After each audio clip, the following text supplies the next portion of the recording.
Did you know that every time you watch a Rollshambo live and you don't smash like now, a knife is born with a weak detent? Only you can prevent weak detents. How's it going, everybody? And welcome to the Wednesday live stream. Welcome. I am super excited. Not because the channel got any more stable. I've fixed about 7 issues that I found with my computer, and it still likes to randomly restart. So if the live stream restarts, know that I have been searching for the solution. I have been digging deep, if you will, and the search continues because something is broken somewhere, and it works part of the time. With that being said, if the stream does crash on you, if you go to the Rollshambo channel and you click on live, if the stream is back up, it will be the most recent one and it'll be streaming. I'm here as at least for an hour, maybe 2. We'll see how things go. But fingers crossed, this one goes well. So without further ado, I see some familiar faces in the chat. How's it going, Josh? We got B Shady in the house, my man Top Dog, Oreo Dave, and some good people in the house. Oreo Dave says it's like Sex Panther works 60% of the time, every time.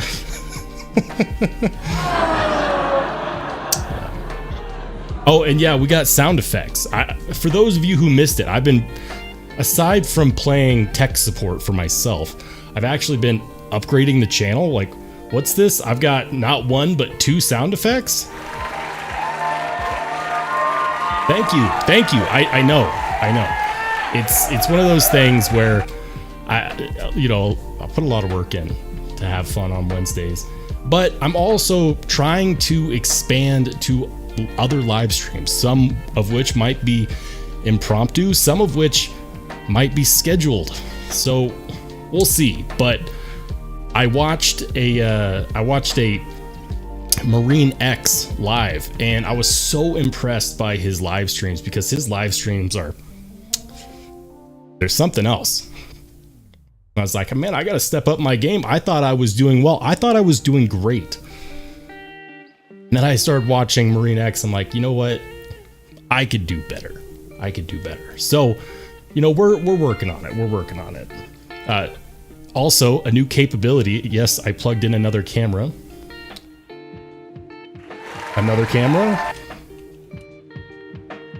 Hold on and wait for it. That's not the other camera. There it is. Sweet. So now, if we're on the live and I want to show something, it's really cool. I can actually just go over here to my side camera. Something that I think is pretty dang cool, but it's a work in progress. We're working on it. Oreo Dave says perfect sound. I've been working on it, man. Audio is one of those things that I absolutely want to get right. I love good audio. I've been, we're at 10 months, and so I've been doing a lot of looking back, right? I've been looking back at, where the channel was started, how it started, my earlier content, and the cringy part is that I feel like my content has gotten better since 10 months ago, but those videos are still the most popular videos on my channel. So I have no idea why everyone seems to be watching all of my older content, but there it is. Matt Harvey in the house. How's it going, Matt? Good to see you, brother. We got El Cap Addict as well. He said, told you they're good. El Cap is right, man. He turns, if you guys in the chat didn't know, El Cap Addict is everywhere and nowhere, and he finds all of the gems in the EDC community. This is a fact. El Cap knows. He knows. So, with that being said, there are some new knives that I want to check out. As you guys know, I'm very active talking to retailers, talking to designers, talking to makers. Let's see if let's see if White Mountain Knives actually wants to work for me today. The key when you go to White Mountain Knives, by the way, is to make sure that you actually filter out. You got to filter by in stock, because, and this bugs me, they put stuff on there that is not in stock.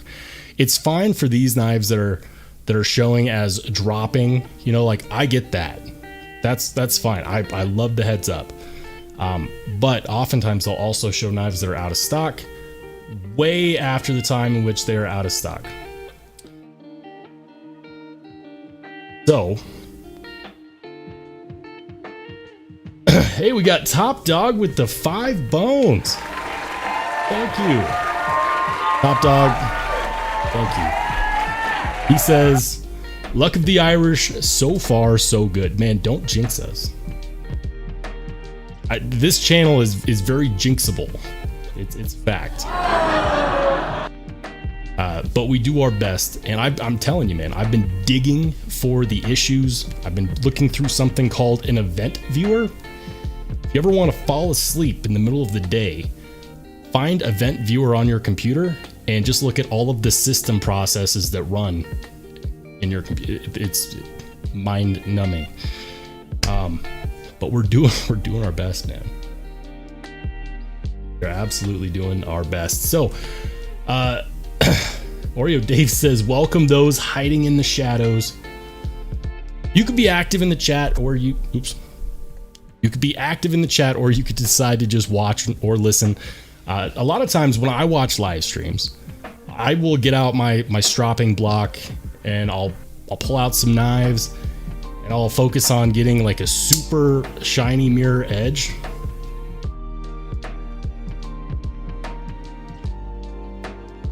See that edge?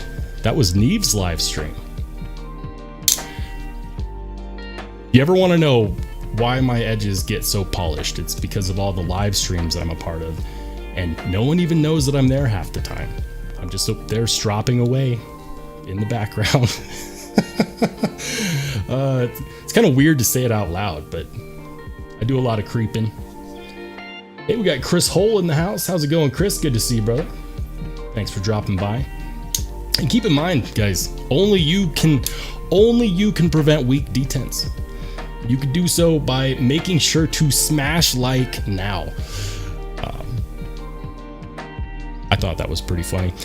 New stuff at White Mountain Knives. If you guys have been looking for a Stormtrooper Damned Designs knife, they have this Hades here, and this is one that I'm seriously interested in. When Damned Designs came out with it, I really liked the look of it. 154 cm, white G10 with black blade and black hardware, and that just looks good. It looks good. And here's the thing, most of the time when I look at knives online, they always look bigger in the pictures and then they come in and they are smaller in the hand. Damned Designs is weird because they look smaller in the pictures and then they get there and they're like, hello, full-size knife. For example, this one does not look like a big knife, but it's an 8-inch knife with a 3.5-inch blade. Like, it's decent. It's full size, but it doesn't look like it. It looks like a little guy. But this one has been catching my eye. I might have to make something happen on this guy. White Mountain Knives says it's almost 5 ounces. What in the world? That can't be right. Hopefully that's an exaggeration, because a G10 handle scaled knife should not be almost 5 ounces unless they did like 0 milling. Not that I care. I carry knives that weigh almost 12 ounces, so I really shouldn't complain. Oreo Dave says Stormtrooper makes every knife look amazing. This is true. A good example of this is the Smith & Wesson M&P OTF. I almost got one to review because I loved the way it looked as a Stormtrooper, and that was until people like flooded my post and they said don't do it, it's garbage. And then Lefty EDC piped in and said, no man, it's garbage, don't waste your time. Which is good, because instead I checked out this guy, and the SOS OTF has been dominating my pocket. My carry today that I flashed on camera, and I'll switch it over again. But this carry right here was my carry today. This knife has changed. The other day it was my Para 3. I've carried other knives, but this one has solidly been in my pocket. And it's nuts to me because so many people were like, listen, I don't like the blade play because this is an OTF. All OTFs have blade play. This one has blade play from behind. And it is a bit more than microtech, but I'll say this, on a microtech, you can't choke up anyways. I chopped through 3 boxes with this knife and then stropped it just to see if the blade play bothered me while using, and no issues. And if you didn't know, this one is mine now because I wanted to be able to do that testing. I wanted to be able to talk about it and say, yes, I did more than just handle it and fire it. By the way, I'm going on about 4,000 deployments on this. It's still snappy. It still deploys. It hasn't failed once.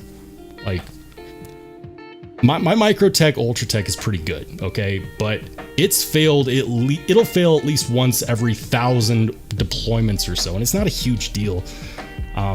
You know, I don't use my knives for self-defense, so I don't care if it misfires once every 1,000 or 2,000. I'm okay, but like 4,000 deployments in, going strong, better action than a microtech, and people are still like, no, you got to get the lightning OTF. I'm like, oh,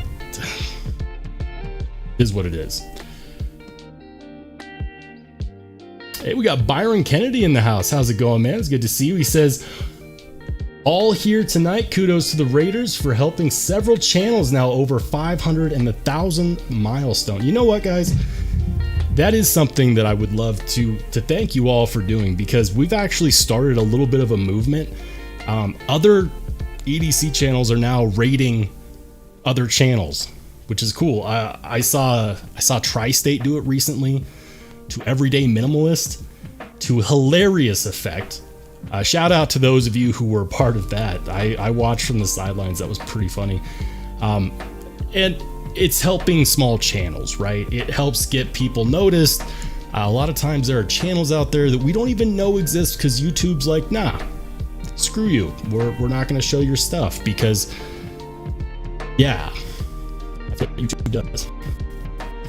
So shout out to all of you who help spread the word and awareness for other channels to get noticed. That is really freaking awesome. Matt Harvey says, Top Dog, I remember those cards as a kid very well. What cards? I'm gonna have to scroll up. This is dangerous to do when you scroll up in a chat, because you never know what you're going to find. Sometimes there's gems in there. I see. Matt Harvey says, anyone can get playing cards from Wii/civivi yet? No, I have not, but I also haven't gotten any Wii's or civivis lately, so that is pretty cool though. And then Top Dog said, Matt Harvey, do they have pics of naked knives or women on them? That would be quite the marketing tool. You do what you have to do. And I can't ignore this. Huge shout out to my man Oreo Dave, 3 months as a connoisseur and collector on the channel. He says sound is glitching. We'll fix that.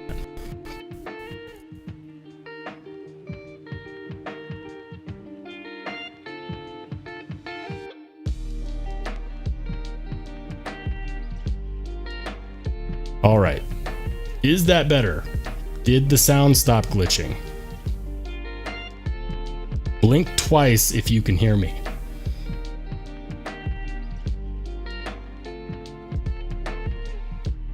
Kyle Connor says the sound effects were clear. Well, at least part of the stream is working. Perfect.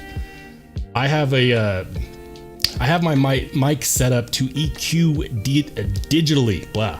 It EQs digitally, and every now and then the digital equalizer says no. I don't know why. Cool. Shout out to Oreo Dave, member for 3 months, connoisseur and collector. And he used his message to say that the sound was glitching. That's a good man right there. That's a good Thank you, Oreo Dave. If you have another message that you would like to be known on the chat, I'd be happy to shout it out.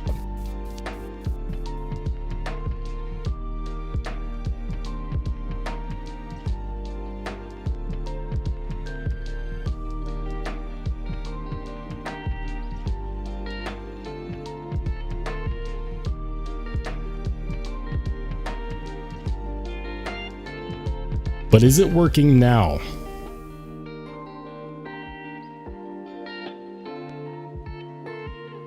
Is it working now, or is the digital EQ absolutely screwing this? We might be able to fix this.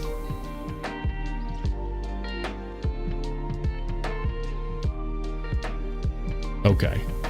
I don't know what it is. I don't know what it is. Every time I shout out Oreo Dave, it wants to stop working.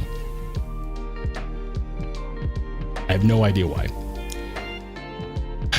Anyways, the Damn designed Hades one, I'm definitely interested in checking out. I like their designs, but I'm going to be 100% honest with you. I've had some experiences with the owner that I don't know if I should talk about on stream, but they're just very disconcerting to me. And I usually do a pretty good job of saying, okay, here is the designer and the owner of a business. Here's their product. Can I like one without the other? And sometimes the answer is yes, and sometimes the answer is no. And I've heard some other people have some similar experiences. And so I just have to be 100% honest. Like, I don't know about the owner of Damn Designs, because I've had some interactions that were, they weren't that good. Hey, we got Matt Young in the house. How's it going, Matt? Good to see you, brother. Matt Harvey says he appreciates an honest answer. So here's my honest opinion. And I'll say this because the channel is still small enough where my opinion doesn't resonate throughout the hallways of EDC. And maybe one day it will. But for now, I don't think it necessarily matters. So when my channel was at 700 subscribers, I reached out to Damn Designs and I said, hey, I'm part of the Apex Pass round. I see you have some new designs coming out, and I would love to borrow. I didn't ask for a free knife. I said I'd love to borrow one of your new designs so that I can talk about it and let people know, you know, if it's any good. And he says, sure. But there's a wait time. I'd also be willing to sell you one early. And so I said, okay, that's totally cool. And so this was all over Facebook, because that's where he does a lot of his messaging. And so I reached out to him and I said, yeah, you know what? I'll just buy it. You know, since you're willing to send it early, I'll buy it from you. And he said, great. I just need you to leave me a review first. Keep in mind, I've never done any dealings with him before. I've never checked out any of his knives before. And I told him I don't feel comfortable leaving you a review for a knife that I haven't checked out yet, because he wanted me to leave him a Google review. And that was kind of off-putting, because when you're a business, your designs should always speak for themselves. If you're in the business of lending out knives to reviewers or sending free knives or whatever, you have to be willing to put your own feet to the fire and say, this is my damn design, and I stand behind it. And I'm willing to be so confident that I don't care what you put on your review, because the design will speak for itself whether you like it or not. And he wanted me to review it before actually receiving it as part of the thing for getting it early. I was like, no, I'm not going to do that. And then he backtracked and he's like, I thought you had already bought my knives before. Come on. Anytime you ask for a review before you send something, it's just disconcerting.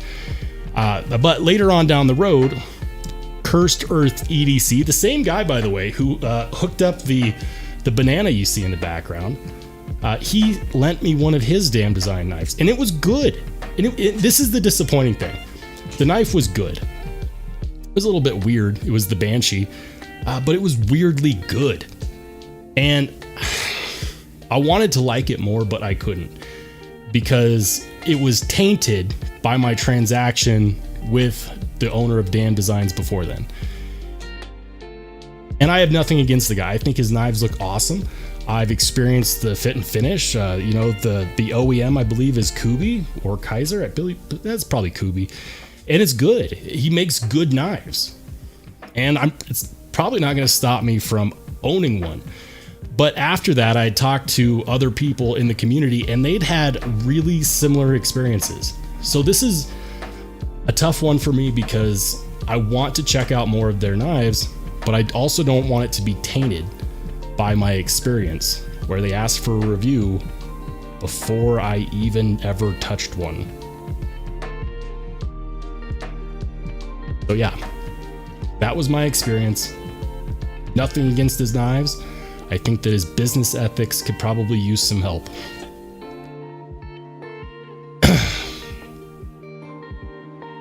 Oreo Dave says, love your integrity, man. You know, integrity, I don't know if you guys saw my Sentimental Knives post on the community, but you know, integrity is a big thing for me, because something that was passed on from my father down to me is that if you don't have integrity, you don't have anything. You know, you never do anything half-assed. You do it full-assed. And you have integrity. Oh, and always carry a knife. That was the other thing. Important life lessons to pass on to the next generation. If you're going to do something, give it 110%. If you don't have integrity, you don't have anything. And always carry a knife. Rules to live by. Matt Young says, I have a Banshee. It's pretty lit, a little odd, and it takes some getting used to, but I like it a lot. The action is perfect. The D10 is excellent. It's very well tuned. And it's a very user-friendly ergonomic knife meant for utility. I like it. I like it. Rocky Graham says, wished Knife Center would accept PayPal.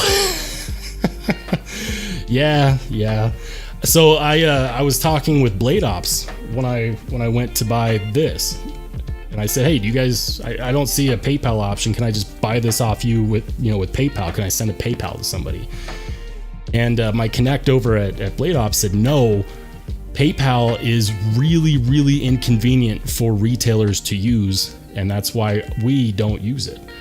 So I'm not surprised that it's not an option available to all retailers, or that all retailers use, because it's inconvenient. Don't ask me how, I don't know. But to them, it's just inconvenient. I have a feeling it has something to do with fees. Probably fees. Rocky Graham says, I need a scotch and bourbon. I carry 2. I'll take a scotch on the rocks. So yeah, the Damn Designs Hades, that's definitely one that I think I would like to check out. They're going to be dropping the Jack Wolf Big Bro Jack, and these are just some that I saw the other day. Now, something that I might be getting soon for review. Todd Begg has started to come out with some budget versions of his custom knives. I'm not talking about like the iconic Aperture where Brian Nadeau just he sold a design to another company. No, Todd Begg now has his own budget brand of knives. And they're selling pretty quickly. So for example, on White Mountain Knives, you can find the Bodega, the Astio, the Quaken. As you can see, these are already starting to sell out. Now, I reached out to White Mountain Knives and I said, hey, I would like to check these out, because these are actually legitimate custom designs from Todd Begg, which means that they're the same design that you would find on the custom, just with production materials, right? Now, here's the interesting thing, and I think I touched on these a little bit in a way back live stream, where I was like, why D2? Why D2? And I'm going to let you guys in on a little secret. I've got a video coming out soon about knife steels that should be really, really, really both informational and entertaining, and you might be shocked. But with that being said, I did reach out to White Mountain Knives and I said, hey, I'd like to check out either an Astio or a Bodega. So they might send one, they might send both. I have no idea, but we're going to check it out. I think, oh, page 404, don't do that to me. I have enough errors in my life. Sad, but true. Let's see, will it show me the knife? No. Anyways, it's probably just my browser. Kyle Connor says, I assume good faith, let them prove themselves one way or another, works in all parts of life. Yeah.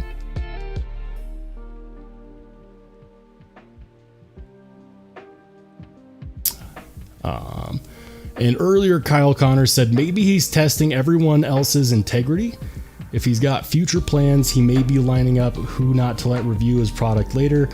We're in the moment. We're in the moment. Businessmen live 5 years ahead, maybe. I have no idea. I just know that the moment that I told him I would not leave him a review without checking out the knife first, all conversations ended. Like he just ended it. Like it was very abrupt. It's like, oh, no review, goodbye. And that's fine. Like, look, manufacturers, makers, designers, they don't have to lend me something. I'm going to ask. It's up to them to say yes or no. If they say no, that's fine. But how you interact with others is important. For example, I reached out to Armor Knives. Ryan, I believe it's Ryan Moreno, RMOR. Reached out to him on Instagram because the man makes some badass knives. And his response was, I don't send knives to knife reviewers anymore because they always beat up my knives and I can't resell them. And that was cool with me. At least he was honest and got back to me. But it's different when you ask for something quid pro quo. I don't know.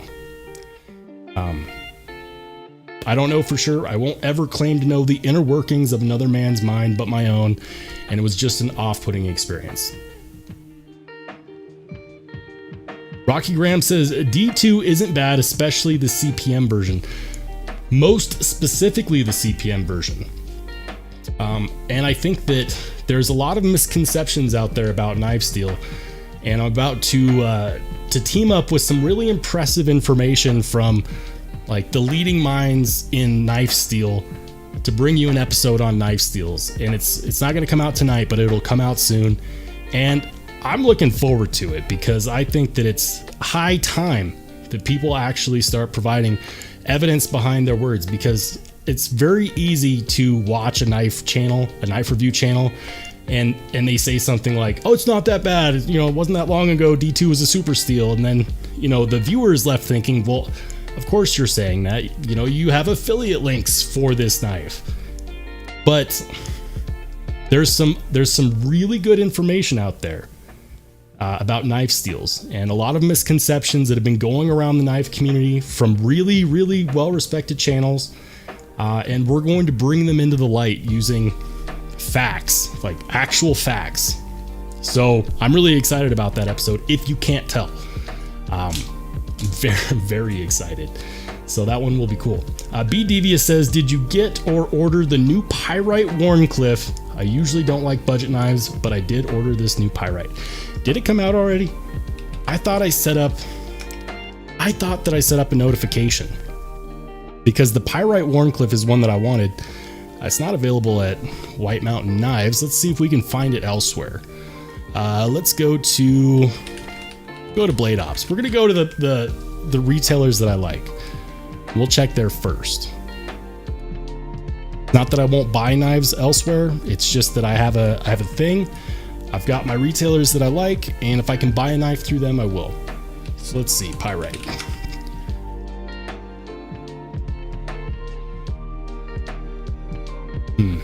Not on Blade Ops. What about DLT? I know that DLT doesn't do a whole lot of artisan cutlery, I don't think. Pyrite. Nope. All right. What about Blade HQ? Blade HQ, do you have the pyrite? They do have pyrites, but do they have the right one? They have the reverse Tanto, which I think they mean to say is the Warncliffe, but it's listed as coming soon.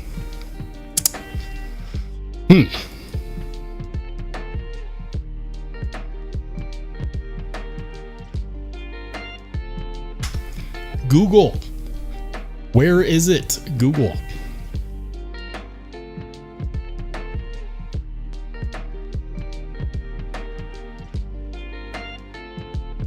What if I just go directly to their website? Can I buy it there? Ah, damn, it looks like you can. Gosh, they make a good looking knife.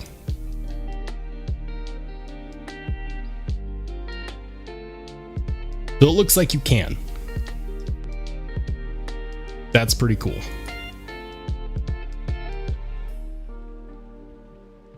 AR RPM 9. I like AR RPM 9.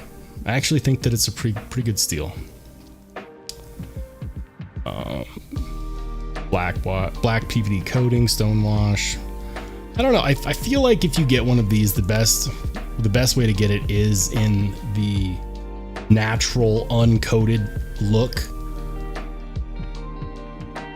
I'm not a big fan of PVD coatings. PVD coatings tend to scratch on me. I carry them in my pocket and I start to see the marks, and yes, it does protect the blade and it does add some corrosion resistance, I guess. But I don't think that the aesthetic looks as good as they do on just the plain stonewashed. I think stonewash is got to be the way to go.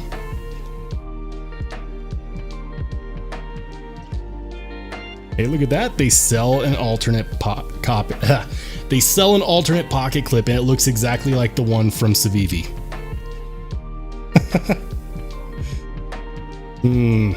Did they clone the Civivi clip?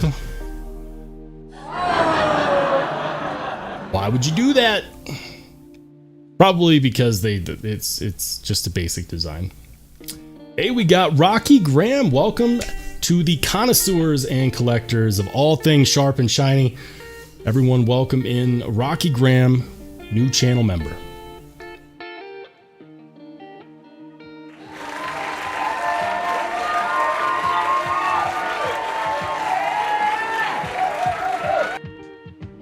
I'm going to get more sound effects, by the way. It's only a matter of time.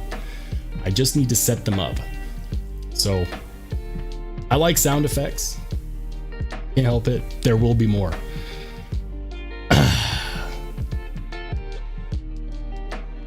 Hey, we got Dwayne Letterman in the house. How's it going, Dwayne? Good to see you, brother. And Hungry Bird. Hungry Bird, how many live streams have you been to? I feel like this is one of the most recent live streams I've seen you join in. Welcome in, brother. Good to see you. Good to see you. Hungry Bird says 3.5 to 8.5 is sufficient for me. Who's measuring? I'm just kidding. I know, I can't help it. Here I am, almost 33 years old, and I'm still extremely immature. Cannot help it. Kyle Connor says, reviewers get Patreon and sell reviewed pieces cheaper to their peeps. Why not more? A piece vetted by QC by Roll Metal should be worth more, not less. I have a Patreon. I don't advertise it yet because I don't have anything to offer on there. I've been reluctant to roll it out because I don't know necessarily what I can offer other than, hey, when I do sell my knives, which is not often, I will list them here. And so I don't necessarily feel like there's much value I can offer there. But once I figure that out, I will roll it out. Once I feel like I can offer some value. Hungry Bird says, yes, been here for a few lately. Good show. Hey, right on, man. You must be just like me where sometimes you hang out in the background. And you're there. That's what I do on live streams. Every now and then I'll remind people that I'm actually there. LCap says the leather is some pretty thick stuff. I've got vegan tanned, I believe. I don't know much else. I don't know the weight. I could take a mic to it. The wood is Purple Heart for a couple of vet channels. I have a feeling like I'm missing part of this conversation.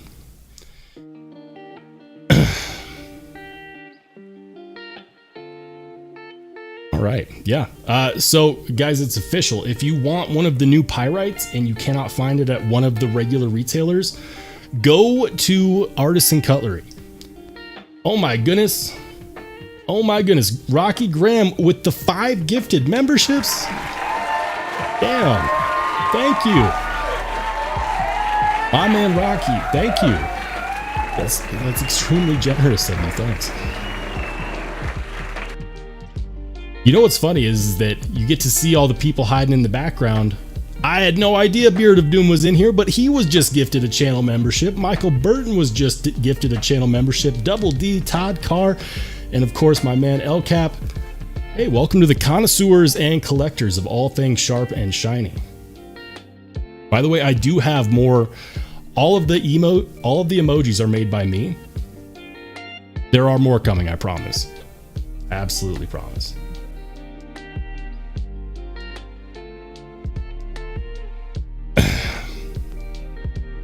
Rocky Graham says we'll get you that. Man, we're on the road. We're on the road to 100,000 subscribers, and some people are tired of hearing me talk about it.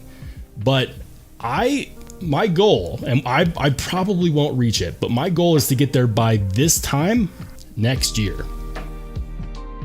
There's nothing on the line if I don't. It's just a goal. I think that it's possible. I think that people often don't set their sights far enough. And that's when they stagnate, they don't grow because they're not willing to reach.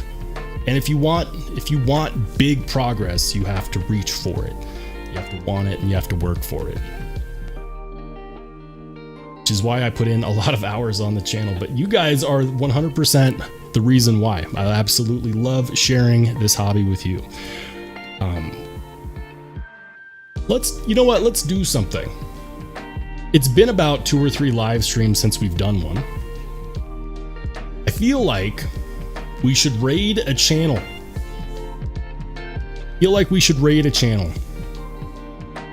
If you have a channel in mind, and we're not going to limit it by subscribers. We're not going to limit it by whether or not we've raided them before. Shout it out in the chat. Who should we raid? We haven't done a channel raid in far too long.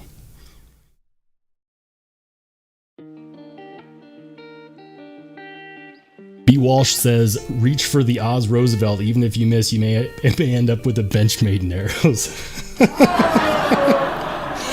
Oh. Yeah. That was a good one.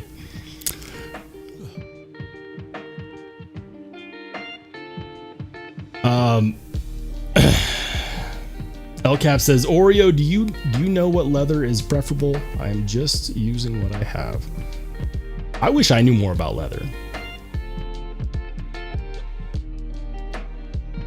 Oreo Dave might. Stay tuned for more. Byron Kennedy says, guys and dolls gotta hit the hay to make the cabinets go raid galore. Good night. Hey, thank you for dropping by, Byron. Always good to see you, brother. We will catch you on the flip side. LCap says Slipjoint Sawyer, Randy's WSG, and Big J. Michael Sawyer says Rob's Nerdy Knives or Tri-State. We got some good ones in there. In there. So let's check out. So I'm actually in a chat with Rob's Nerdy Knives. He's part of the Apex Pass Around.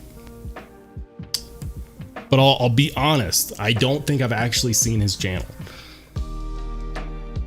I feel bad. We're in the same pass around group and I have not looked at his channel.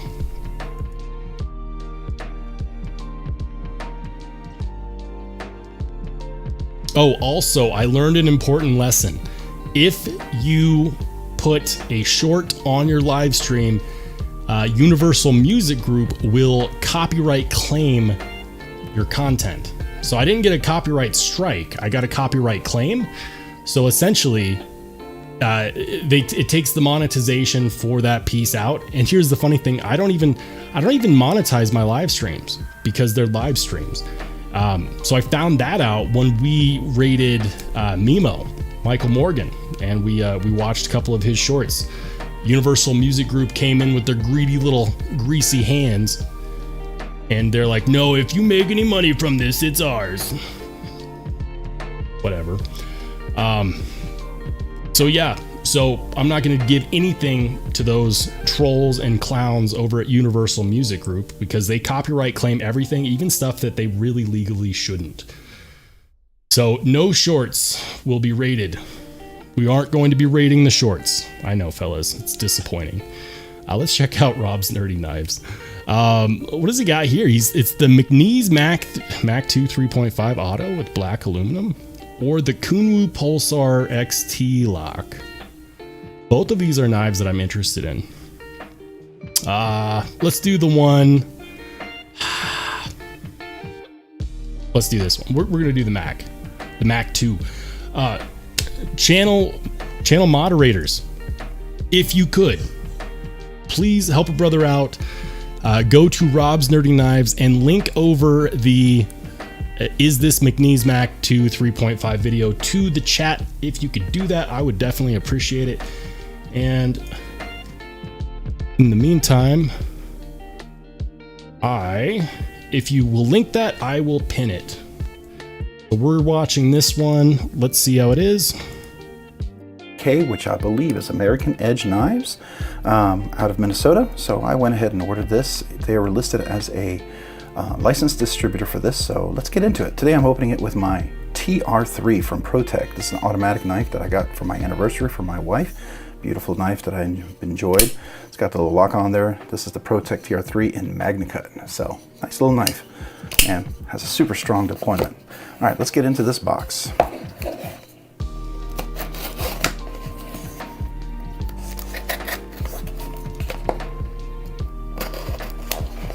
We're gonna skip ahead.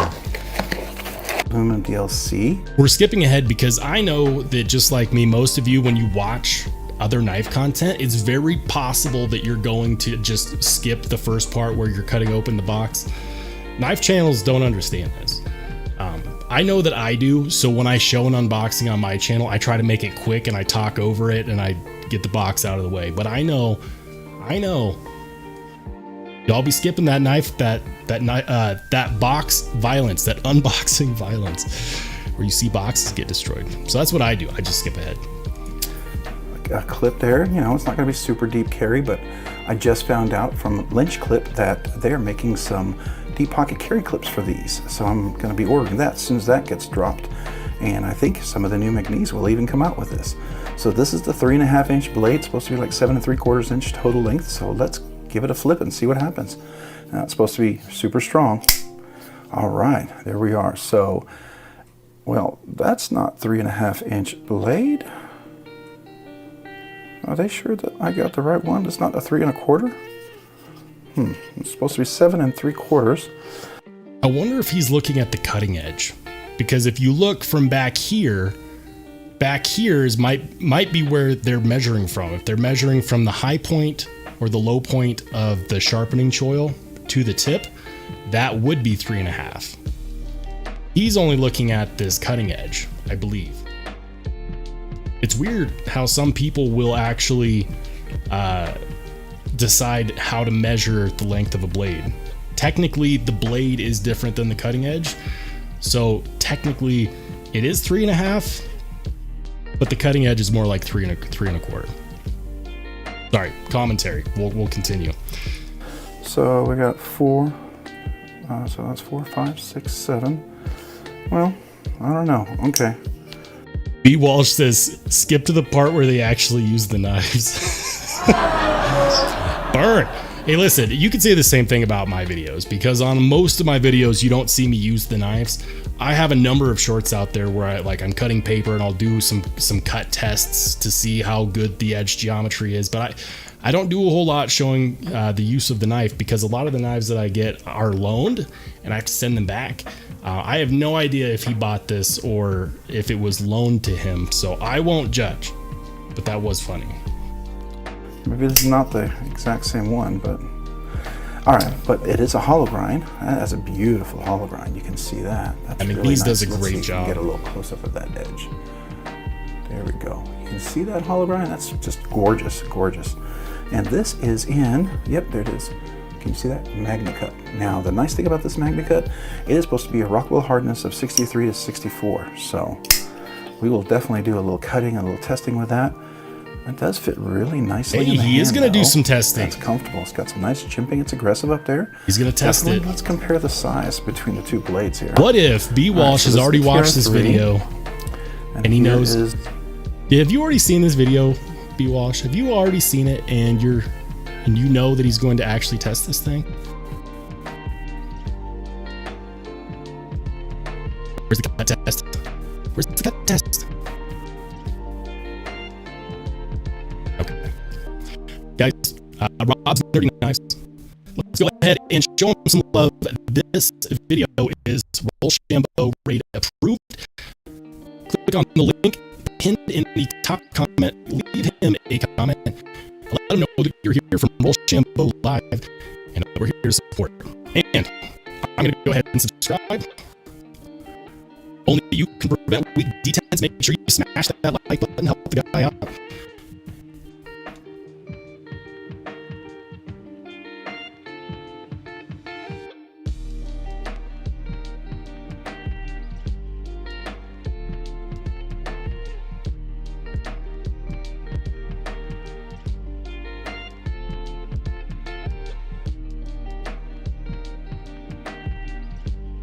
All right, this video is Rollshambo Raid approved.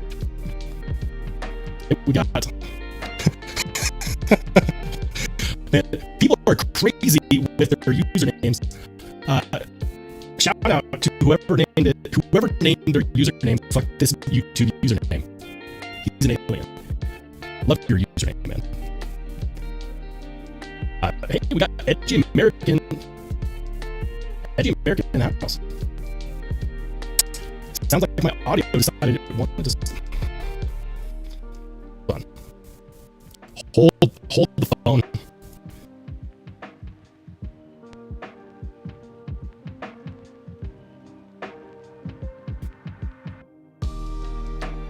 Are we back? Is it working again?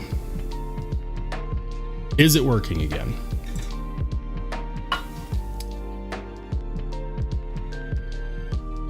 What is going on? Hey, we got Vu Fam in the house. He says, I just smoked a bowl and you are tripping me out. You're tripping me out, man.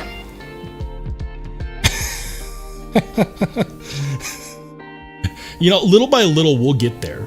You know, I'll take audio problems that I could fix in a second, even if they do come back. I have a feeling it's because of all the sources that I have set up right now in the live stream. I wouldn't be terribly surprised if that's why.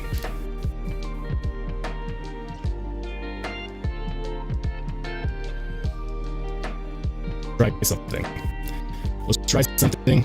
We're going to yoink. We're taking out the background music. Maybe it's the background music. A fam in the house. And guys, make sure you go check him out as well. He does content as well. Oreo Dave says he didn't mention me that time, but I was thinking about you. Maybe that's what did it. Oh man. Fuck this YouTube username says, thank you, long time listener, first time caller. I usually just hide in the shadows. Dude, I do that so often. Like, Neves Knives has no idea how often I watch his live streams and I just sit there, like, sipping on my coffee in the middle of the night while I work on editing or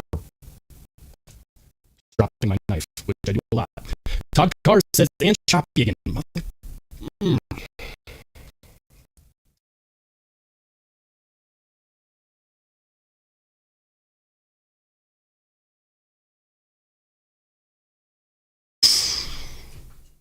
Is it choppy? Is it still choppy?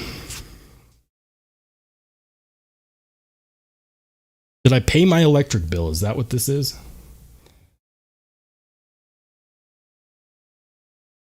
Oreo Dave says, try turning it off and turning it back on again.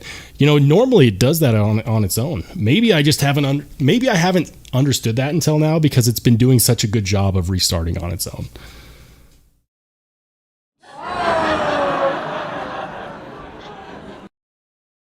Yeah, it's a possibility.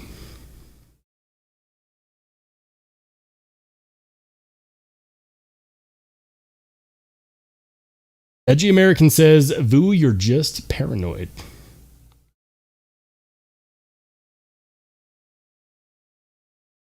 Feel like I'm missing something.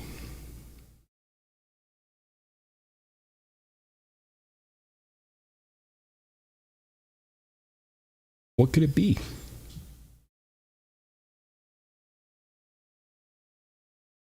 So if you want to know what's keeping me from buying more knives, it's that I'd like to save up for a nice soundboard. A soundboard would basically do physically what I'm asking the computer to do digitally, and the computer is playing like Anthony Davis during an important game, which is to say it's playing injured. For all you basketball fans out there, you know what I'm talking about. And I'm a Lakers fan, so I can say that. Oreo Dave with a good call out. He said, you see the Orion Knives Cetus is about to get released. I did. So the Cetus is a knife that I've been looking forward to for a very long time. And David from Orion Knives also runs the Blade Banter channel. And he's the QSP rep, the USA QSP rep. And then he does Orion Knives. The man is everywhere. And he's had this knife design that he revealed at Blade Show last year called the Cetus. And the Cetus was supposed to be released last year, but it didn't because it did not meet his expectations tolerance-wise for a left-hand carry pocket clip. Understanding that most people aren't left-handed, he still decided not to release it until it was 100%. 100%. Because he cared about all of his customers, not just most of them.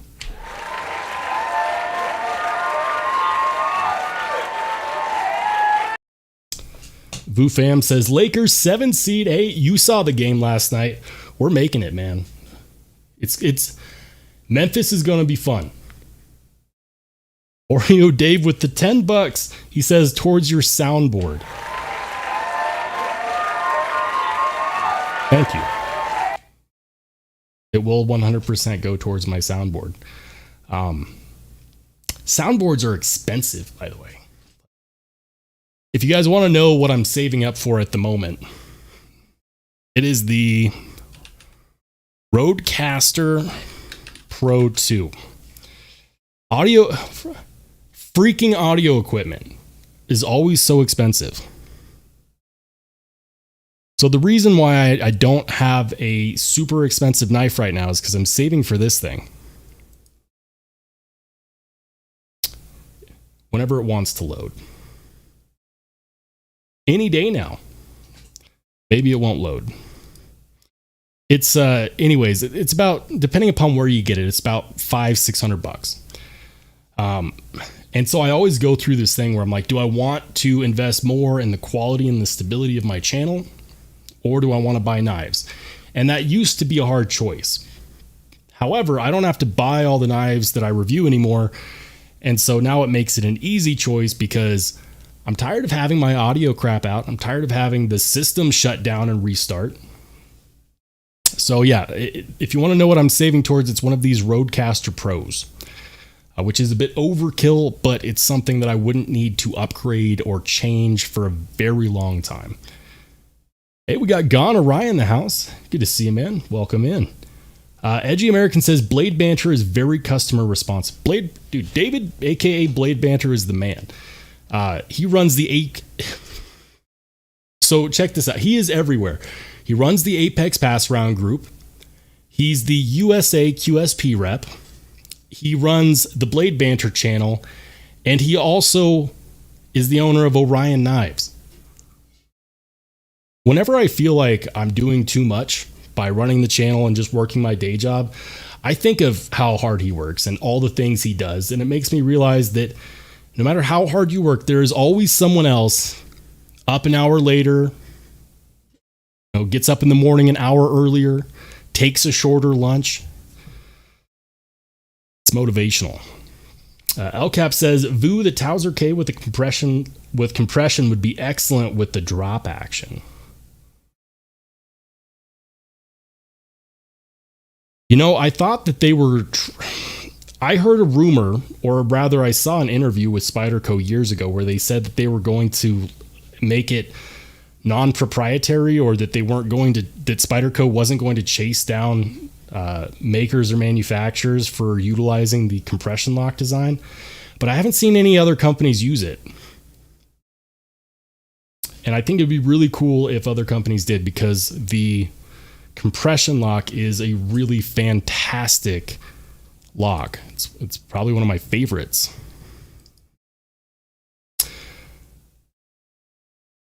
But yeah. Hello, y'all on YouTube.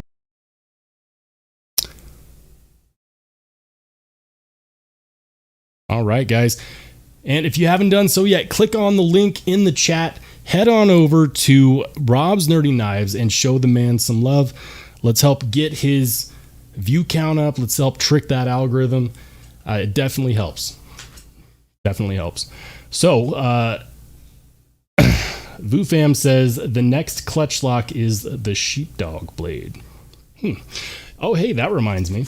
Knife that I recently got in from the Apex Pass Around group. It's a concept, and it's from Sheepdog Knives. It's the Concept Convict. Haven't reviewed it yet, but I need to, because I got to get this thing on the road here soon. It's actually pretty good. Smooth action. Deployment hole. Pocket clip is not my preferred style, but I could do it. Like, this pocket clip is all right. And we got B-Wash with the 199 says, Roadcaster, here we come. B-Wash, thank you.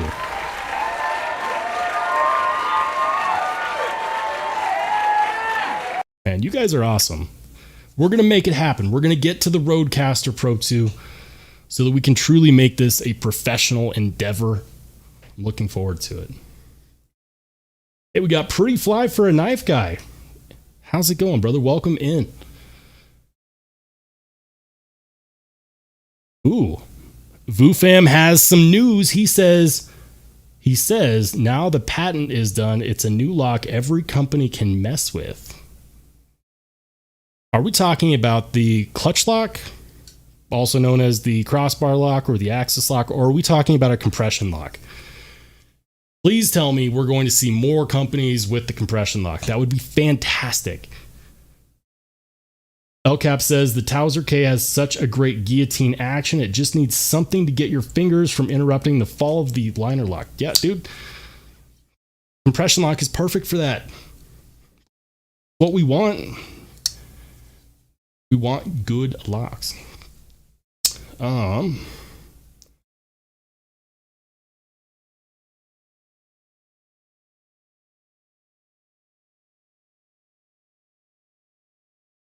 Hey, we got PNW Fun Stuff in the house. Says, good evening all. I'm seeing some familiar peoples in here. Welcome in, brother. Thanks for joining the live stream. And if you didn't know, only you can prevent weak detents. Smash like now. It's my new catchphrase. Only you. Every time you watch a live stream and you don't smash the like button, a knife is born with a weak detent. Then you order it and it comes in the mail and you're like, why isn't this better? Why isn't the detent better? Speaking of knives with weak detents, so there was some disappointing. Where is it? Where did I put it? I just got a knife in for review from a company that normally I give good reviews to, but the detent it's light, and I'm so disappointed in it. Where did it go? You'll see a review of it soon. Weak detents really tick me off because they're highly preventable, and they're really easy to solve. All it takes is just a little bit bigger of a ceramic ball, and boom, like, not hard. Not hard. Anyways, go show my man Rob's Nerdy Knives some love. Links in the top of the chat. Had to do at least one channel raid.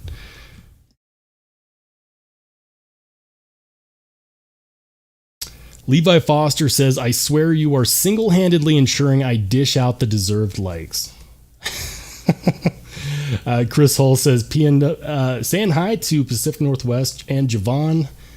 Hey, do we have Javon in the house? Yes, we do. Welcome in, man. Good to see you. A living legend. If you're on Instagram, there's no way you're an EDC fan and you haven't followed Javon.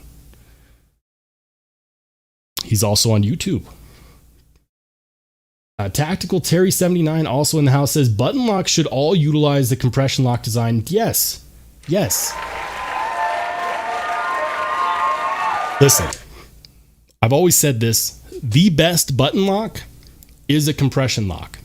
The Spyderco Smock is a button lock that utilizes the compression lock. And the argument is, well, it's just a compression lock. I mean, technically that's true, but it has that metal piece that sticks out, and the spring of the liner, it's a button lock. It's a button lock, but it's way more reliable.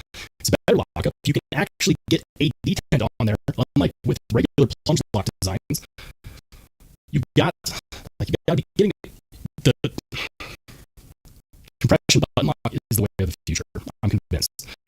Oreo Dave says, Javon is the Mr. Rogers of the knife world, Mr. Positive. Dude, it's true. It's true. Dang, Ross, how's it going, man? Good to see you. Welcome on in.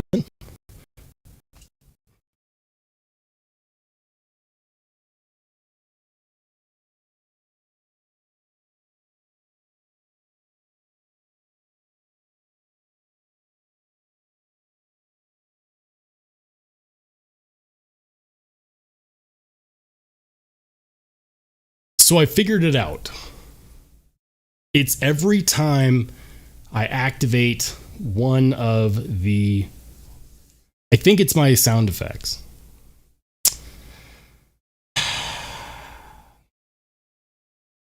That's too bad. I like sound effects, but I'm willing to bet I don't use another sound effect the rest of the live, and I'm willing to bet the audio is fine. Bet.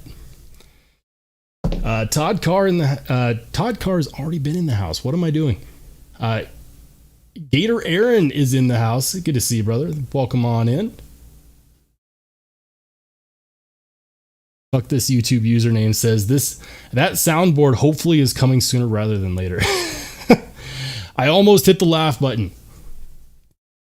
I know better now. Yeah, honestly, there's ways to set this up, right? There's ways that I can set this up. I just get experimental. I reach too high, like Icarus. Gator Aaron says, "Wait, are you activating a choppy sound effect?" Basically. Yeah. Hey, we got Mark Herrera in the house. Welcome in, Mark. All right, so. But yeah, I'm excited to review this guy, the Concept Convict. Concept has been doing a phenomenal job. And this is one of those knives that is it's just solid. And I'll be honest with you, I don't know how much it costs, but I do know that it has 154 cm steel. And what looks like peel ply, yeah, that looks like peel ply carbon fiber. Let's do this. Let's find out how much it costs. I have not looked at it yet, so I don't know, but I'm going to guess that this costs somewhere in the realm of $80 to $125 bucks. 154 cm and peel ply carbon fiber. Let's go. Hey, there it is, 125 bucks, but that's for the one with the black micarta and it's 80 bucks. You can get one for 80 bucks. This specific one is 95. So technically, this would make it onto my budget leaderboard. Technically. Rocky Graham says, I own a Fenrir and I love it. Dude, the Fenrir is fantastic. I got this one directly from Greg Schaub. This was one of my favorite knives of last year, of 2022. This knife is fantastic. And this one was from the very first order. It wasn't technically a pre-order. It was like a delayed order. On his website, he said, you can order these. It's not a pre-order. They'll ship out in 2 weeks. And then they did, and I loved it. This knife is fantastic. I got it in July of last year. Yeah.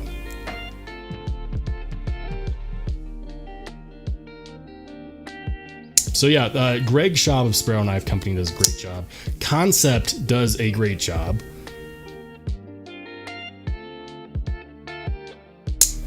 And this one is honestly, it's really good. 95 bucks for this. I had no idea. The action is solid. The pocket clip, honestly, like I wish that they had done a different pocket clip, but looking at the screw design, you could 100% put a different pocket clip on there from either Kaiser or from Civivi. I guarantee you one of those pocket clips will fit if you use the right screws. So if you don't like the pocket clip, which honestly I can get past, it's a stamp design, but it's not bad. Like, it doesn't really stick into the hand.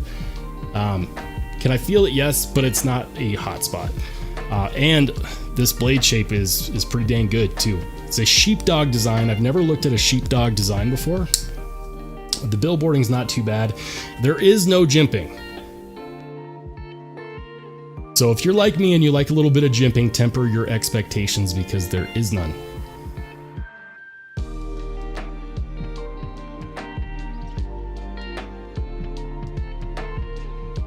Right.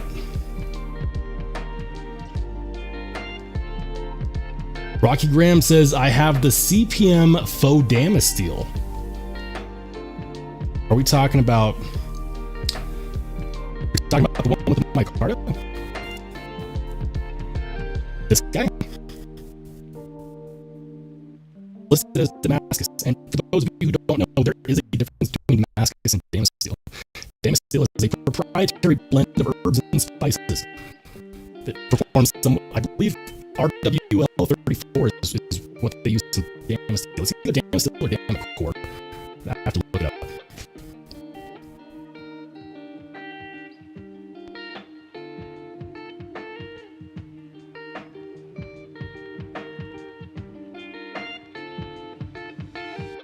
Maybe it's not.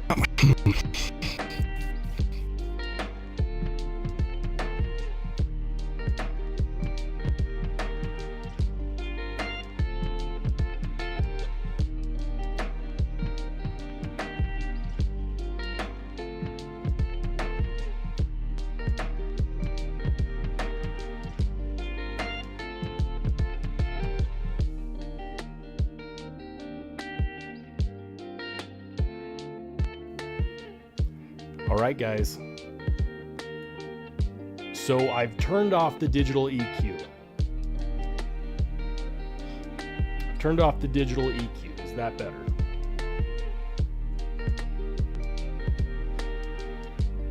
B. Walsh says this means we can use the soundboard again.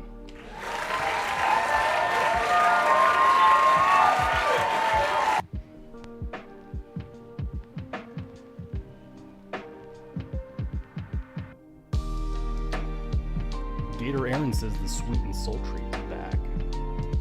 I try, man. I definitely try. I love sound effects. I mean, sound effects are life, and they're clear. They don't chop it up. I'm going to bring in more sound effects. This is a thing. But yeah, no, I really like this knife. I still need to do my actual review on it. 95 bucks is not bad at all. I think I'd be fine with the regular G10, I'll be honest. I don't know if the extra $15 is really worth it to go from G10 to peel ply. And that's the honest to God truth, because all peel ply is a thin layer of carbon fiber over G10. That thin layer should not cost an extra 15 bucks. And if you really want it, go out and buy, a sheet of the what's it called? Like the carbon fiber wrap that people put on their cars. If you really want that look, go out, buy like a sheet, just do your own. Save some money. I don't think that peel apply carbon fiber is worth it, but I think the rest of the knife is fantastic. And I really think that the micarta looks good. I don't think I'd go for the Damascus. I think I'd rather have the regular 154 CM. But ooh, a premium model has entered. But it has a thumb stud. No. Listen, this deployment slot is money. The detent, very well tuned. The action is really good. I'm not a huge fan of the fact that it's a two-sided pivot.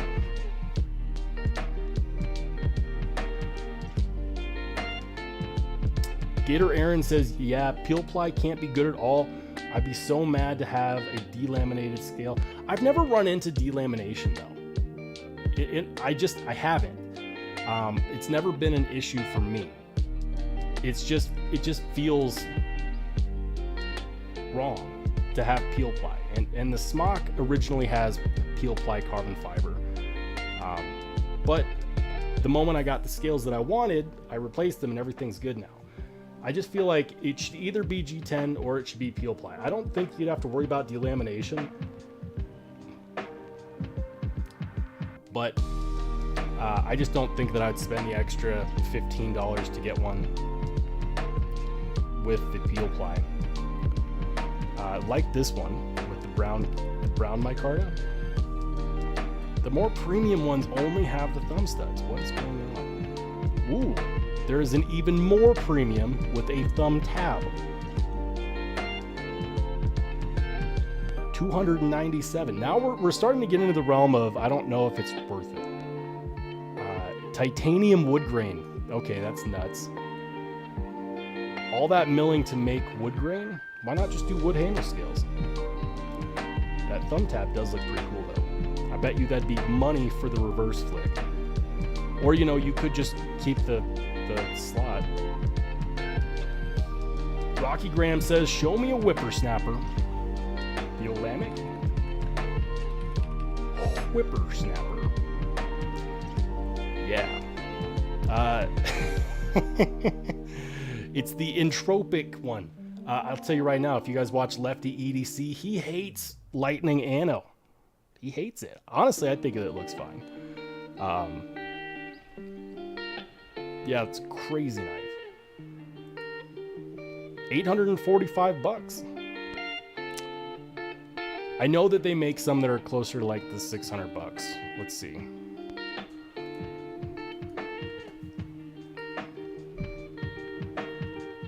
Here we go.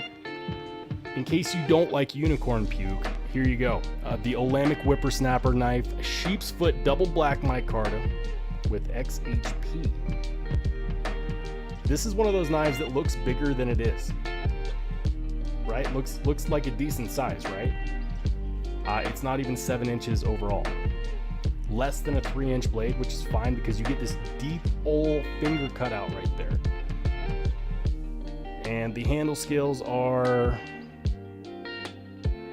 3 inches, and you could probably get an extra inch. You could probably get an extra inch out of that finger cutout. We're extending things. You got to get creative.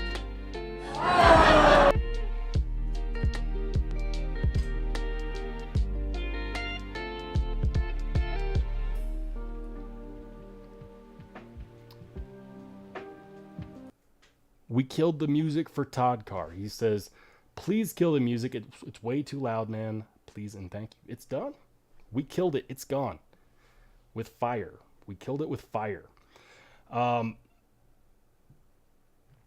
Connor says, my Siren peel ply is great. Is it different than typical peel ply? I don't think so. It just, like on this specifically, this is a smooth surface, right? So it's not like you get any extra, you don't get any extra grip from it. You don't gain anything new, and the sheet of peel ply is so thin that it doesn't really necessarily give you any more protection or durability than just regular G10 would. It is 100% aesthetic, meaning that if you like this aesthetic, if you like the look of it, then yeah, it could be great. But I'm of the mindset, why not just use real carbon fiber? Like, use all carbon fiber. It makes it lighter. It makes it stronger. That action is so good. Edgy says the music was drowning you out bad. Man, and here I thought I had my levels set correct. I'm going to watch this stream back later, guys. So everything that you guys are mentioning, I'm going to watch, and I'm going to use it to make the live stream better. This is a fact.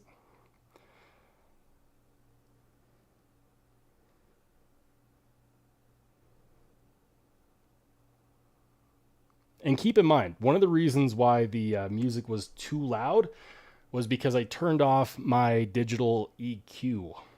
So my digital soundboard, where all the problems were emanating from, yeah.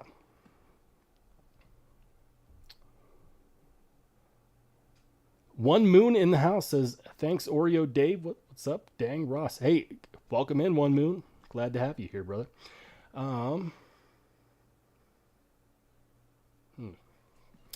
But yeah, the Olamic Whippersnapper. Good looking knife. I'm going to have one day. One day I can afford to buy a knife instead of a soundboard. It will happen.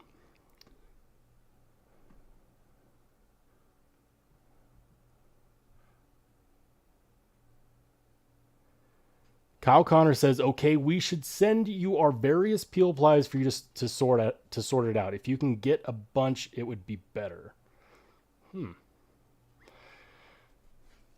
So do you mean to like actually test the durability of, or do you mean to like see if I can feel the difference? I know that carbon fiber peel ply in all cases is really a thin layer, and it's mainly G10 anyways. I don't know how I would accurately be able to test that though.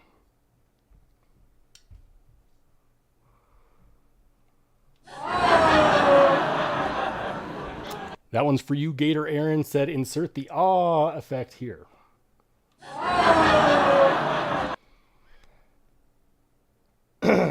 Okay. James Reese says the thumb bar is only on the show side.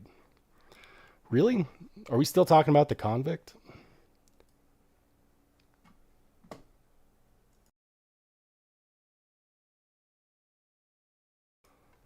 I forgot to bring my water to the live stream. Is this really only on the show side?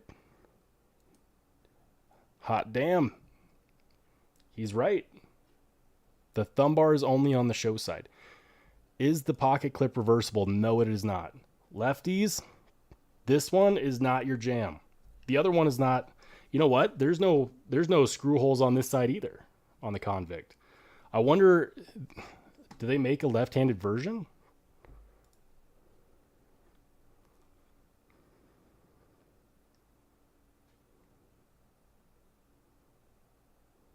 If they do, I'm not seeing it. Wow.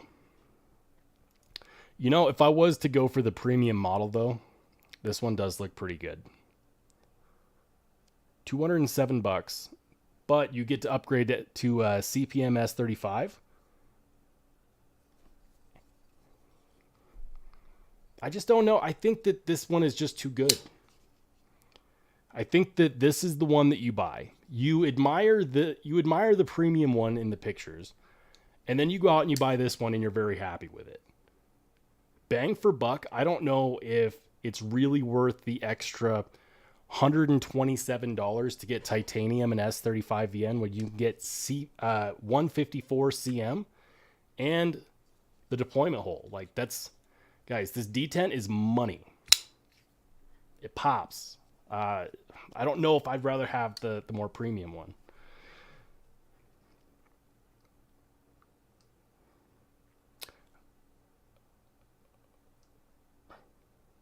Kyle Connor says, who's got what for roll? We're producing a video. I'll send Siren. I don't know. Whatever you do, hold them cut and wet. You know what? I'm happy to do it. I'm happy to talk about peel ply carbon fiber, to dig in deep. That's what I do here. I just don't know. I'm going to look into it. By this time next week, I will have more information on peel ply carbon fiber. How good is it? Does it really help? Is delaminating an issue? I'm going to have more information because this topic is worth it. CPM says, Rolls, you need a Q36 SS. Are we talking about sound equipment or is that a knife? Let's find out.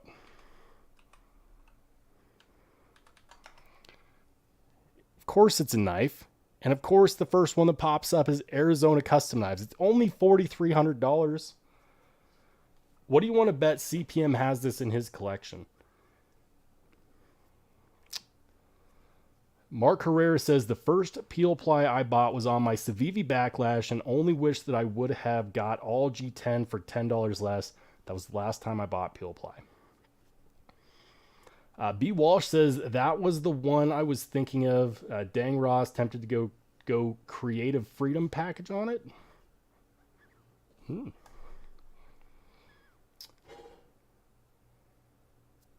Civivi Backlash is a cool knife, though.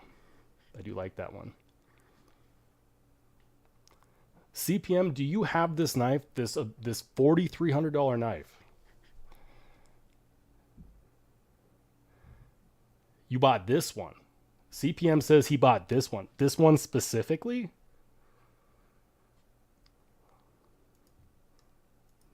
You're an animal, my guy.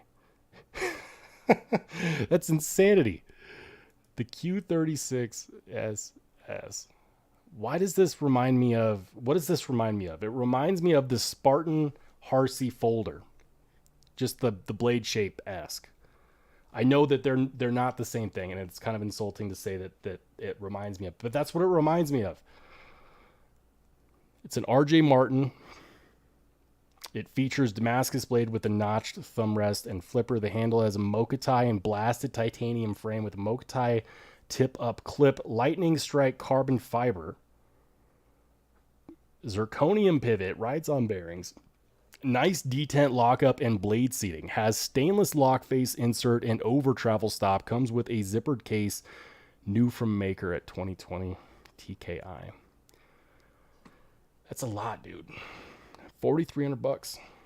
My first two cars combined, it didn't cost as much as this knife. What about this one? It looks like E-Knives had one. What did they sell it for? Was that also $4,000? The RJ Martin Q36 SS Tactical. See, this one looks a little more reasonable, but I have a feeling it's still expensive in MagnaCut.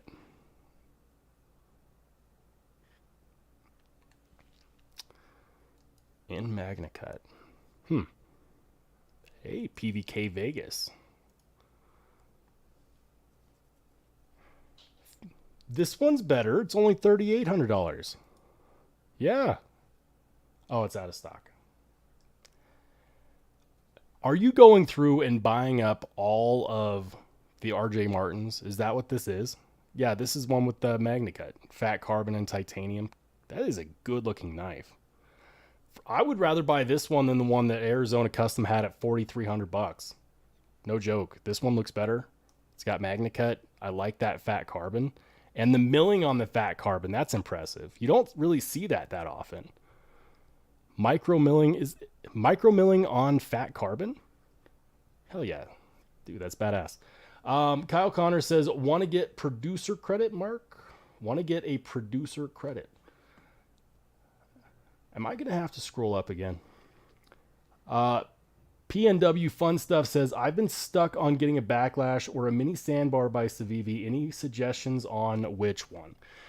I would probably go with the Backlash, but let's pull them both up.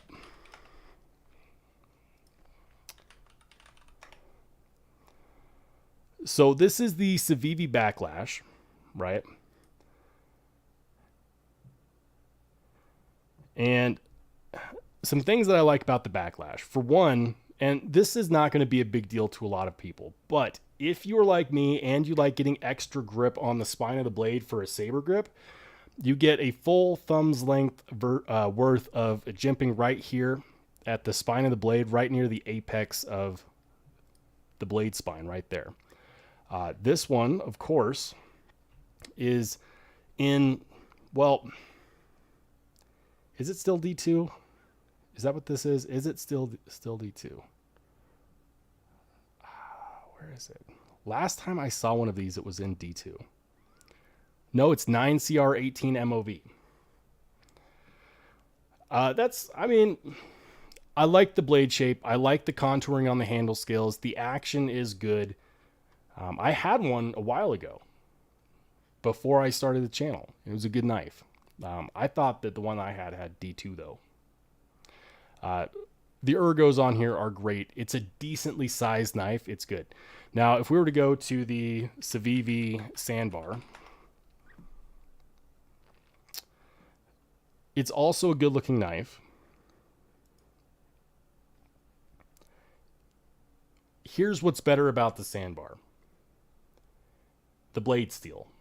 The blade steel is Nitro V, so it is a better blade steel. However, it does have a slight recurve here, and while that looks good, it is slightly more difficult to sharpen unless you'd use some tricks. Like, for example, if you have a work sharp precision adjust, you have to turn the stone on its side so that you can properly hit that recurve, or you have to have a rounded stone. And it's also a difficult transition when you're sharpening to go from the recurve to this belly right here. So over time, like right away, immediately, yes, it has better blade steel. It is a smaller knife. Recurves are great if you can maintain the edge.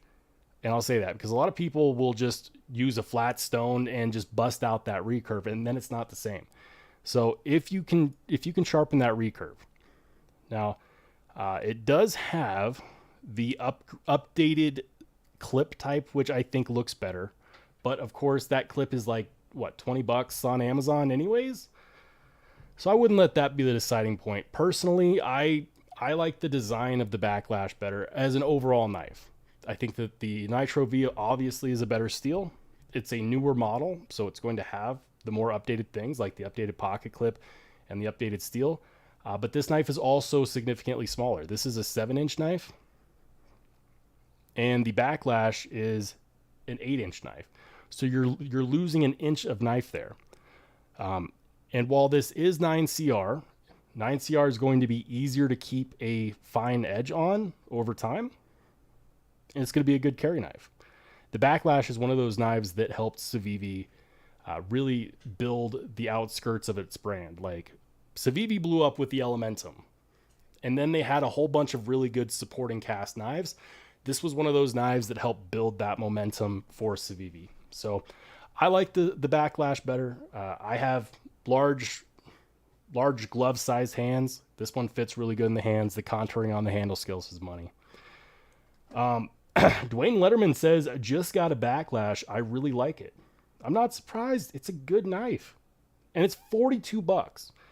You save $30. You know, you could finally buy a carton of eggs at Sam's Club.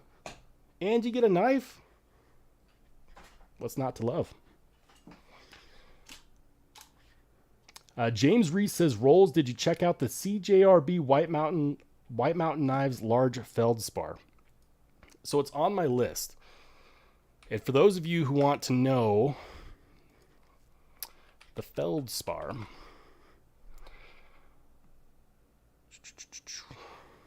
this is the CJRB feldspar. So this is the one that I looked at. Black micarta, nice contouring on the handle scales. The button looks like it sticks out and it works well. CJRB is doing some great stuff with button locks. And it's only $59. Use any channel's discount code. Shoot, you could use mine. It's RSB10. And all of a sudden, it's a, $54 knife. Free shipping. AR RPM 9. It's a good looking knife. The one that I've really been interested in lately, though, and this is probably going to be The next one is the Petrified Fish Viking.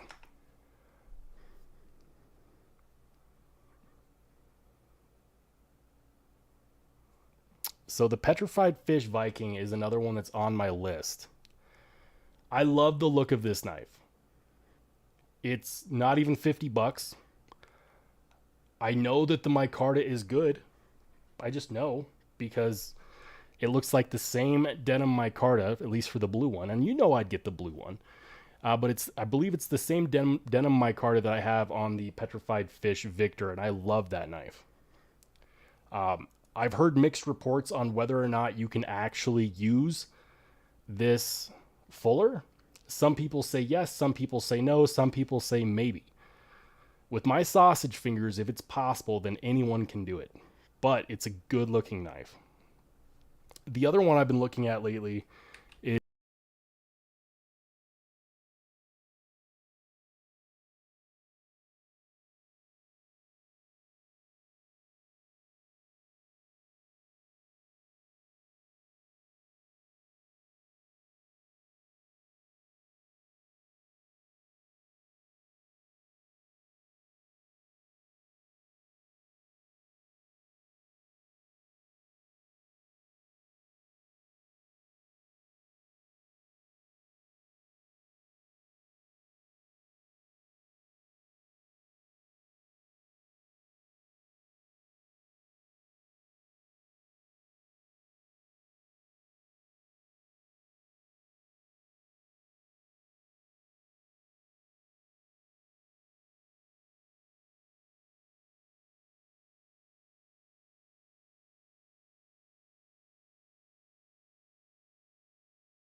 mic check, mic check, mic check. Are we back?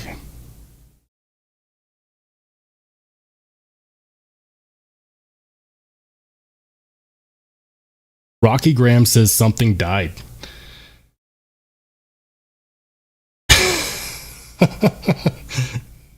No audio? What is going on? What is going on? Are we back? Guys, I just made all the best points in the world about why this could be one of the best budget knives. I don't know if I can do it again. You're all a bunch of troopers, by the way. You're literally watching all of my technical difficulties. Like, I think I fixed everything. I fixed the restart maybe, but now the audio is just like, no, screw you. There has to be something. There has to be something. Yeah, I have no idea why. Guys, the true MVP here is you. Rocky Graham with another 5 gifted memberships? Are you kidding me?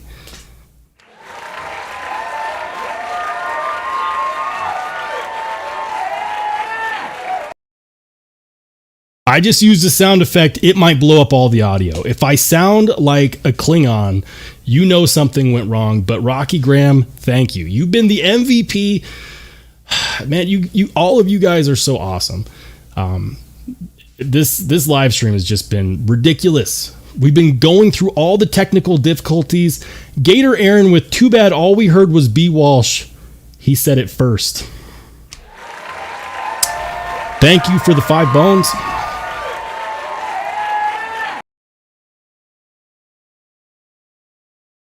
You guys are so awesome. All of you guys. What a live stream. We've been going through all of the technical difficulties. And here's the thing. I can't even end. If I end the live stream, if I try to find out exactly what's wrong with the audio, it'll end the live stream. Boofam says Vosteed also has an adjustable crossbar lock. Yeah. One of the points that I think got missed when I was talking is that this reminds me of the Kaiser drop bear, the way that they do that, because you can adjust the omega spring tension. But hey, an open patent is an open patent.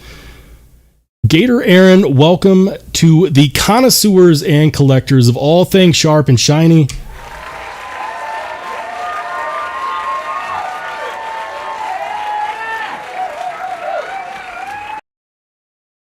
Man, you guys are blowing me away. Thank you. And now I'm probably going to spend the rest of my evening building new emojis and also troubleshooting my audio, which I did not know needed troubleshooting. I thought it was good. It's like a sports car. It's really good, and then it just stops working.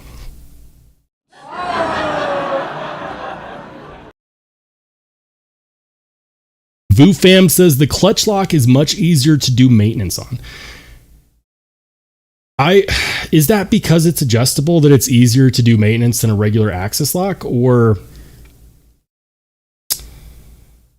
I wouldn't be surprised if that's the case, because it's actually built with that extra functionality in mind.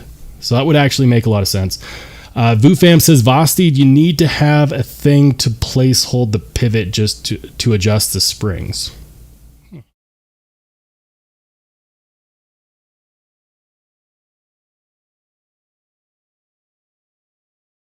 Gator Aaron says the emojis are an old Bell South operator plugging away. We're going to get more. We will get more, I promise you.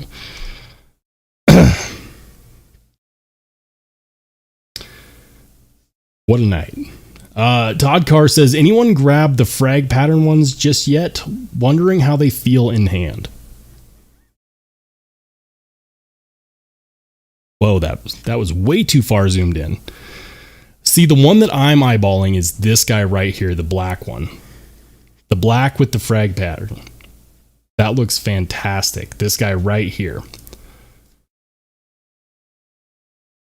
And I think they're still available. Yeah, they are. $75. 154 cm. Crossbar style lock. And at least they call it a crossbar lock. So many of the other brands call it something different. Like I know Kaiser calls it the clutch lock. Bestechman and Bestech, they call it the B lock. Of course, you have benchmade with the axis lock.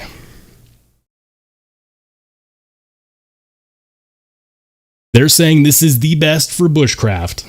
I don't know if I would baton with this though.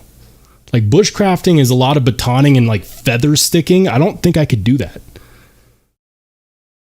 Rocky Graham says the spiny dogfish anyone. That's another good one.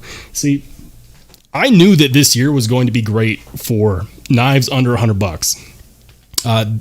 Mark my words, 2023 will be the best sub $100 knife year that we've ever seen. I guarantee it, because all of these manufacturers are competing, and they're competing for your dollars, and they keep one-upping each other. This is a fact. But hear me out.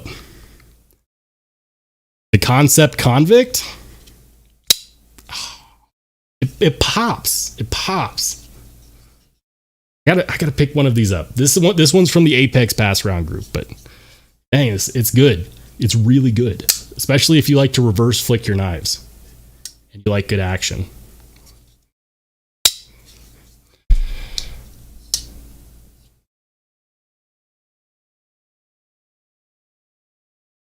Blue Fam says, I say that because I named the clutch lock.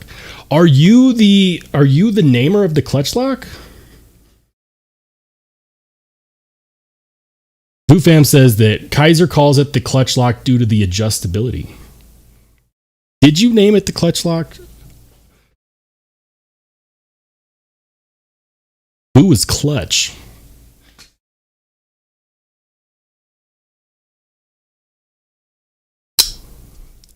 One of these days, we're going to get VooFam on a live stream. He does content. He tells me that he's pretty good at this stuff too, so we're going to have to get him on the live stream one of these days. It's going to happen.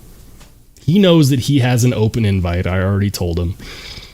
Kyle Connor says, my SOG Pentagon, my studies and observations group Pentagon crosslock is funner than Pulsar's crosslock, as only one side needs to be touched on the SOG. That's actually a really good point. Something that I liked about the Kaiser variant of the crossbar lock is that you can do it with one finger. You cannot on the bestechman B lock. The springs on the B lock are really, really stiff. So you can't do it on those, but you can on a regular axis lock, like a benchmade axis lock. Oreo Dave says, Uncle Vu also names all children at his local hospital. A true saint.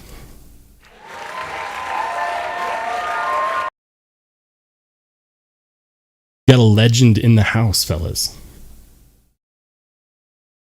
He's like Chuck Norris, but for the knife community.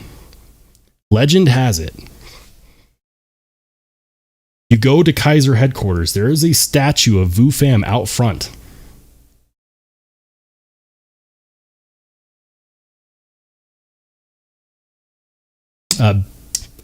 B. Walsh says, Roll, your Sentimental knife video was great. The fact that your dad went 0 to 60 and got you that Skinner knife makes him a legend. Skipped the case or Swiss Army knives and went straight to tactical. You know, here's the knife. If you guys didn't see my Sentimental knives video, my very first knife that was mine was this guy. And this is a skinning knife in the Alaskan Ulu type design realm. This is designed after a brand called White Knuckler, who makes a very good version of this. This one I'm pretty positive is a knockoff. I don't know for certain. It very well could be a really old White Knuckler. But if you look up White Knuckler, those knives are made with much better steel, and I believe they are American made. Screw it. Let's do it live. We're doing it live. Like Bill O'Reilly. White Knuckler.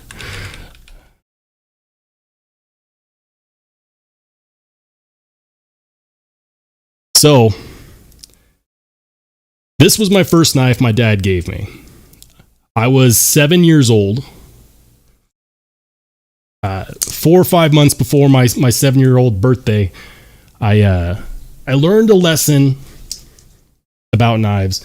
Check out my Sentimental Knives video. It was an open tag. I had fun with it. I didn't half-ass it. I whole-assed it, because you got to give everything 110%. So this knife was based off of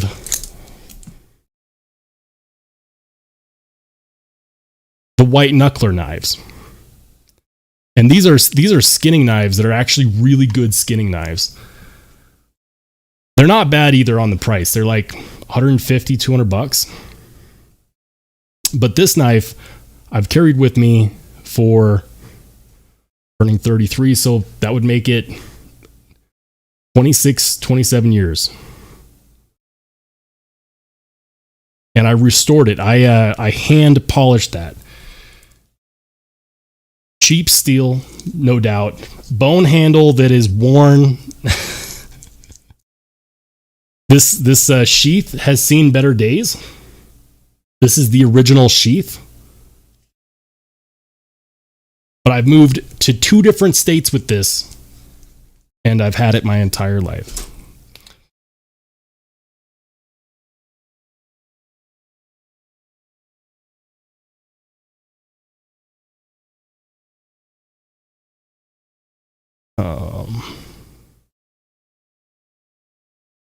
Gator Aaron says that Bill O'Reilly has a drink called the White Knuckler.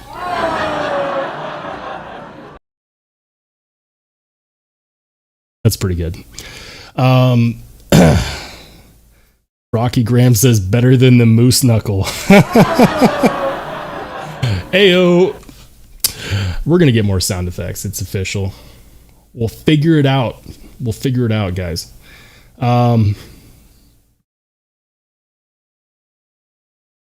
But what if it's a white moose knuckle?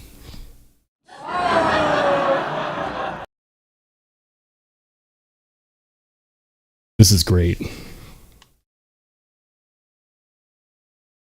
Rocky Graham says, someone's been telling stories of me again. Legends are born in this chat. No doubt. Guys, important milestone. Did you know that we have gone an hour and 40 minutes and the stream has not crashed one time?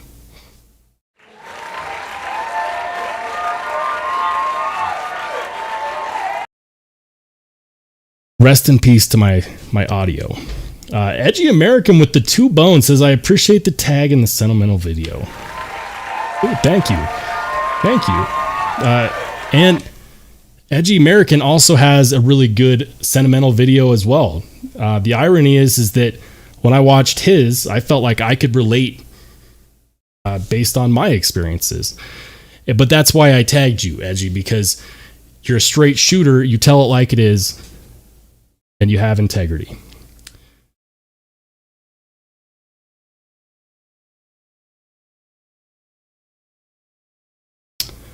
LCAP says, Shane, your Sentimental video was excellent. Everyone should watch it. This is a fact. In fact, LCAP, Oreo Dave, if one of Top Dog, if one of the channel mods could go ahead and link Shane's Sentimental knife video, that would be fantastic. And then I'm going to do my part. And I'm going to go ahead and pin it.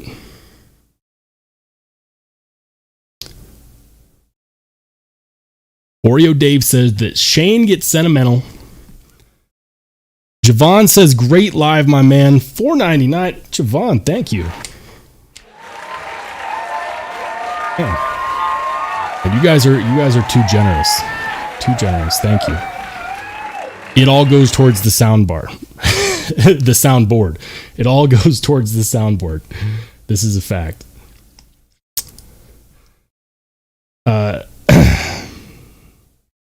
Gator Aaron says that third knuckler was in the knockoff Total Recall. No. This guy?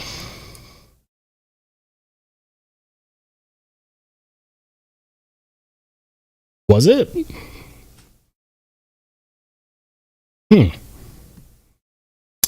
All I know is that they make sheaths that you can wear like this, and I'm a huge fan of appendix carry.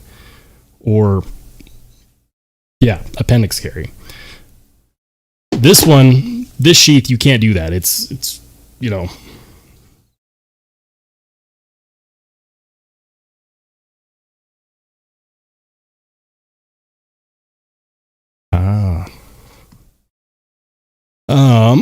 But yeah, I'm pretty positive that this knife that I was gifted as a child is a knockoff of a white knuckler brand knife, which is actually a really good brand of knife that's been around for a while. And I'm pretty positive that fans of fixed blades know who they are. That's how I found out. I was talking knives and I was just like, I haven't seen any knife made like this. And they're like, that looks like a white knuckler. And then I found out. But the knife is sentimental, and knives carry meaning. Knives carry stories. We can transfer those stories. We can use them to teach lessons. And I think that it's important that we keep the spirit of what knives really are and what they truly mean alive by bringing others into the hobby. If you know someone that likes knives, but they don't have an actually good knife, if they like knives, but all they have is gas station knives, it is your job. It is your duty to get them into better knives, knives with good design, knives that have good detents, that have good blade centering, that aren't made by, M-Tech. There we go. Knives that aren't made by M-Tech. Yeah.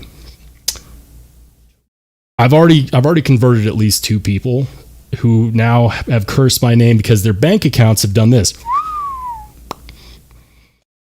This is a fact.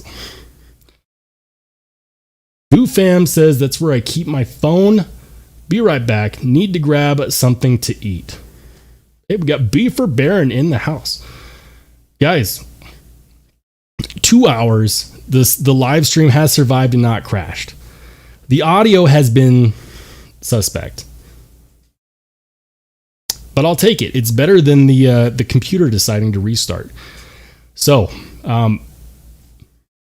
it's that time. I've kept up my brothers in the East Coast for far too long. I know over there it's damn near midnight and y'all are still going hard.